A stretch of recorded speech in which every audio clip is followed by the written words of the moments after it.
فاسألوا أهل الذكر إن كنتم لا تعلمون. Assalamualaikum warahmatullahi wabarakatuh. Alhamdulillahirabbil alamin. Wassalatu wassalamu ala Rasulillah wa ala alihi wa ashabihi wa man tabi'ahum bi ihsanin ila yaumil qiyamah. Amma ba'du.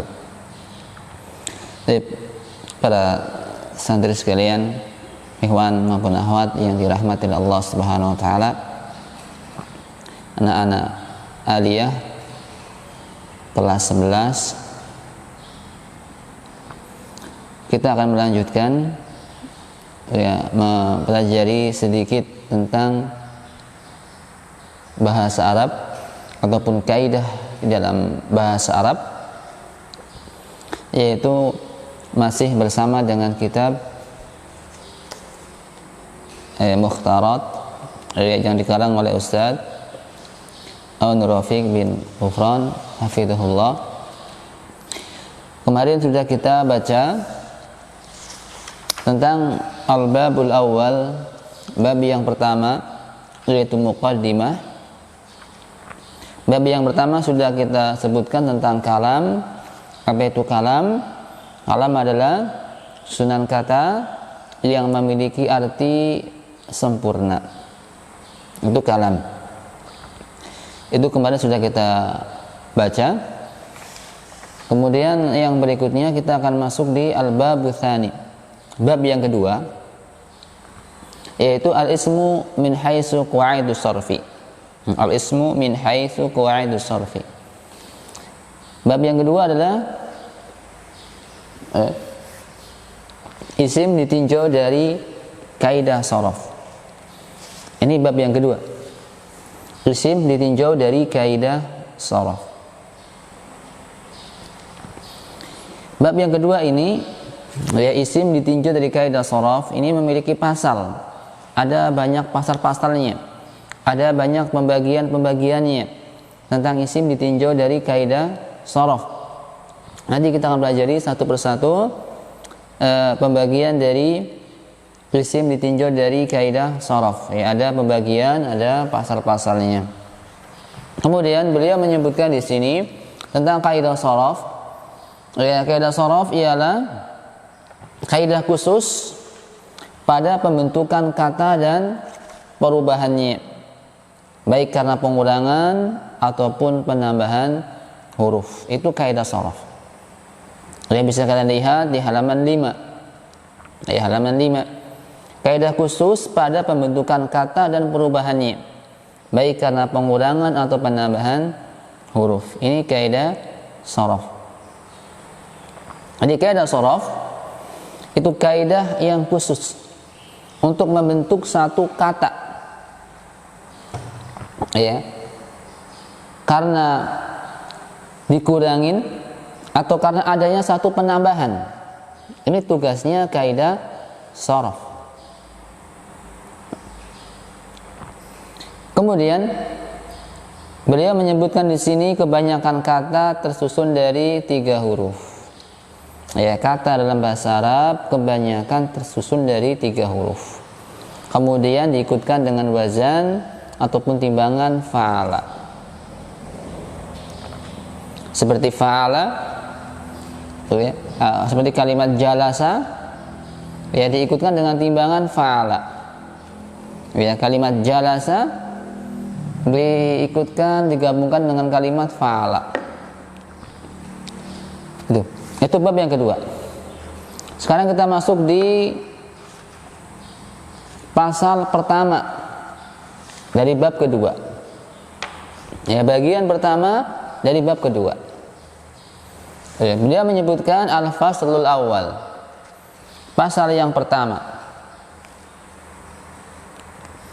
Beliau mengatakan al-faslul awal, pasal yang pertama.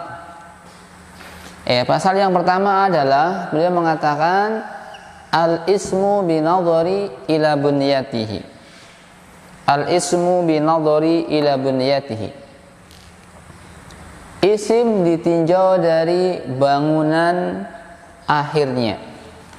Ya, isim ditinjau dari bangunan akhirnya. Ini kita akan mengenal tentang isim ditinjau dari bangunan akhirnya. Jadi yang kita pelajari adalah akhirnya, akhir dari kalimat tersebut atau kata tersebut apa. Itu akan ada pembagiannya. Misalnya sebuah kalimat diakhiri dengan hamzah, ya, dengan hamzah. Misalnya iktidaun, ya, itu hamzah. Maka kalimat atau kata iktidaun itu masuk dalam golongan yang mana? Itu nanti kita akan mengetahui dengan pelajari isim ditinjau dari bangunan akhirnya. Jadi sebuah kata, ya kata tidak lepas dari ini. Nanti akan ada semua di sini.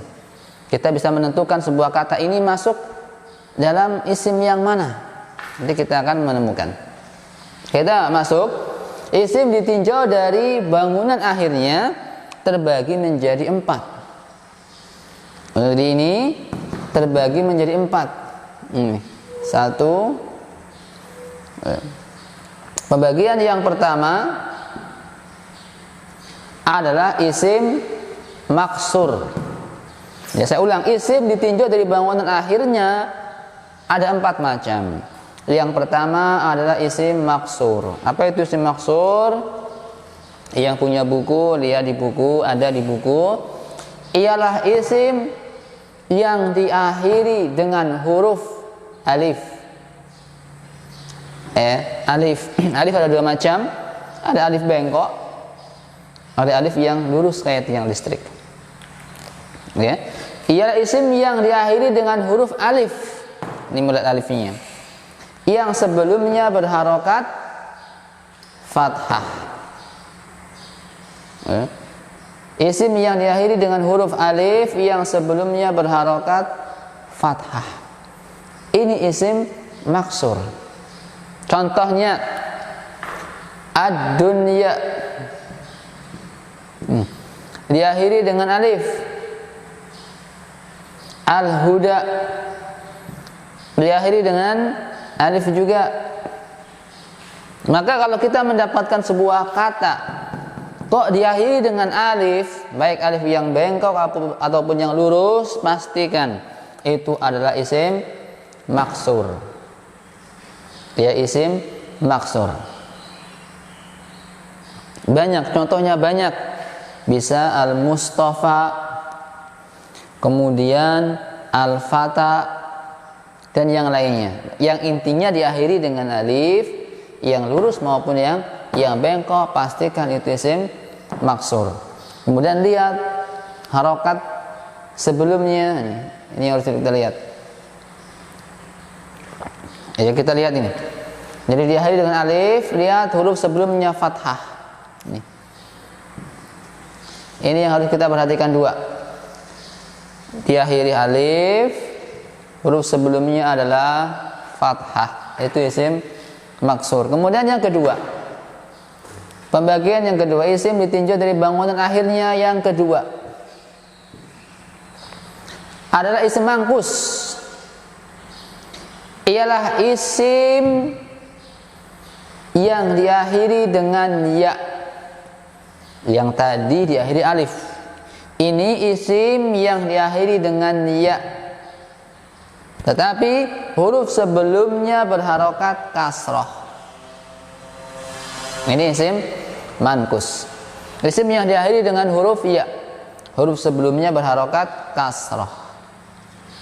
Beda dengan yang di atas. Kalau maksur diakhiri dengan alif, sebelumnya huruf berharokat fathah. Kalau mankus diakhiri ya, huruf sebelumnya di kasroh. Al-murabbi, al-murabbi, al-murabbi. Ini ya. Ini adalah isim mankus. Kenapa diakhiri dengan ya? Kemudian huruf sebelumnya kasrah, ini isim manqus. Al-musalli,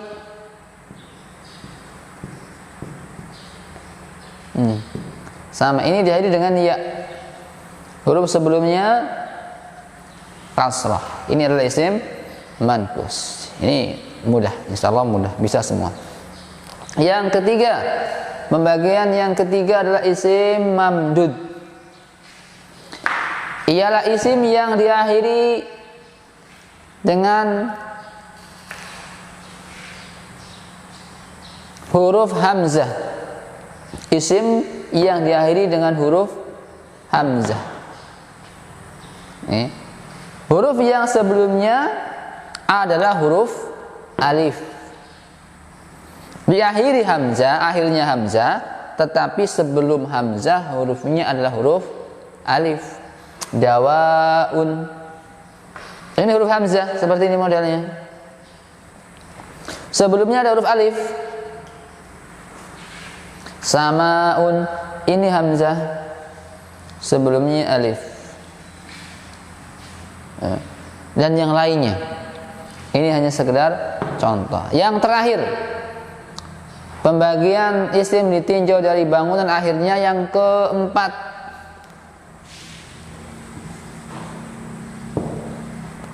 Yang keempat, yaitu isim sahih.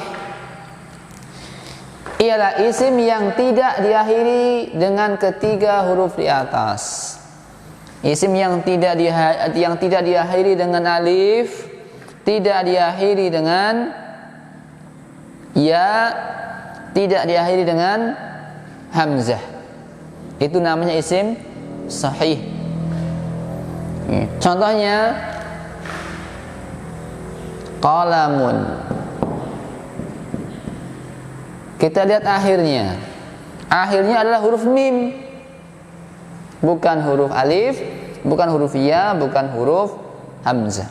Maka dia isim sahih. Contoh lagi daftarun.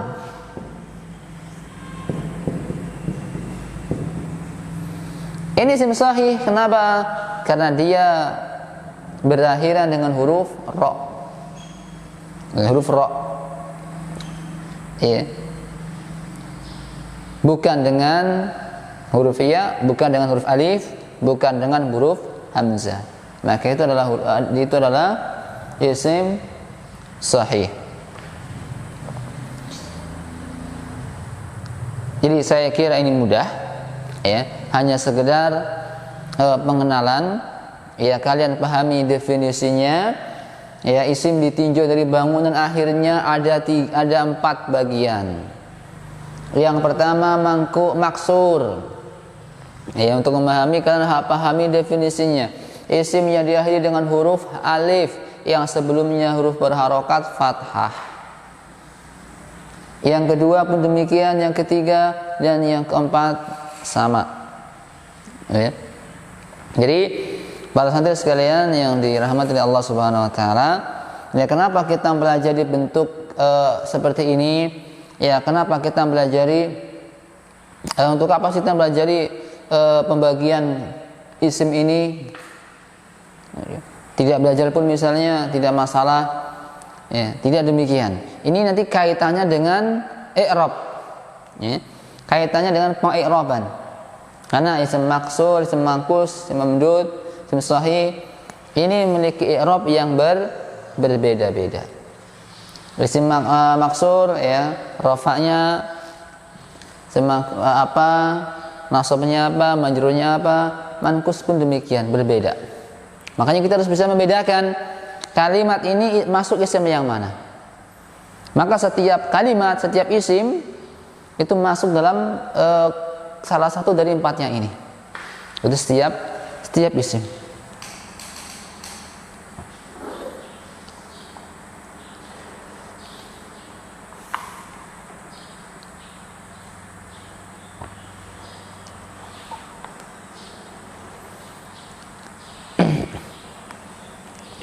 Jadi para santri sekalian yang dirahmati Allah Subhanahu wa taala, terakhir, ya. Yang terakhir adalah tugas untuk kalian. Ya, tugas untuk kalian kelas 11 Alia, kalian buka halaman 7. Halaman 7 kalian kerjakan latihan. Ya, silakan buka halaman 7, kerjakan latihan. Di sana ada latihan, pisahkan isim-isim di bawah ini menurut bangunannya masing-masing, kemudian masukkan ke dalam tabel yang tersedia. Kalian pisahkan, misalnya mabniun atau misalnya madrasatun. Ya, madrasatun itu masuk isim yang mana? Manqus, maksur, mamdud atau sahih. Misalnya kitabun, misalnya Musa. Maka kalian tentukan di latihan halaman 7, kalian kerjakan, pisahkan setiap isim yang disebutkan oleh penulis, kalian masukkan ke golongannya masing-masing. Demikian, ya, mudah-mudahan bisa terpahami dan mudah-mudahan Allah mudahkan urusan kita semua. Saya akhiri. Assalamualaikum warahmatullahi wabarakatuh.